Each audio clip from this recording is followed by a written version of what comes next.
buổi sáng mai cái dạ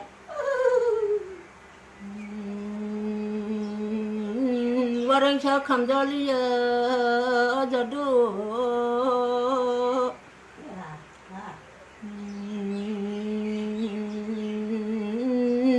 oh my god ru lý giờ nó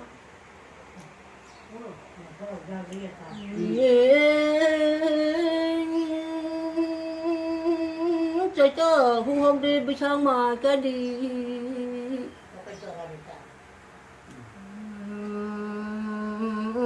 qua đang chơi khăm cho nên ở giờ oh my god ru nên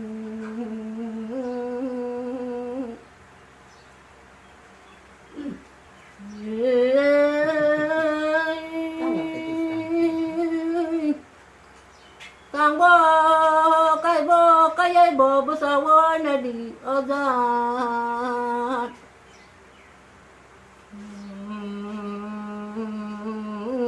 cái cổ ro hình dáng nó nè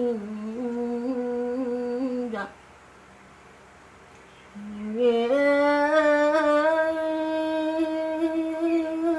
càng bo cái ấy bo bữa sau này đi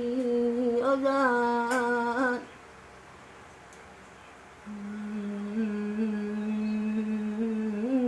ở tăng cổ giờ nó đi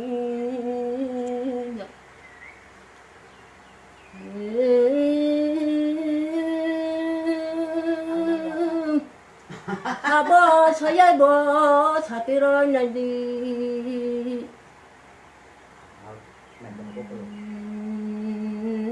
ở sakro hình nó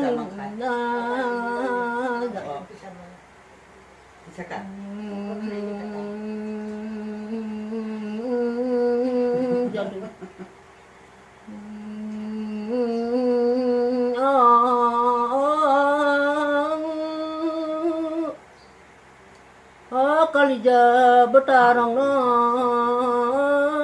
da soda suburu na haran deka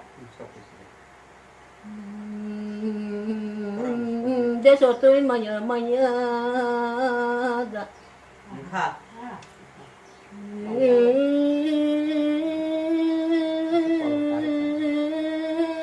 taku dalo to maya ni ngana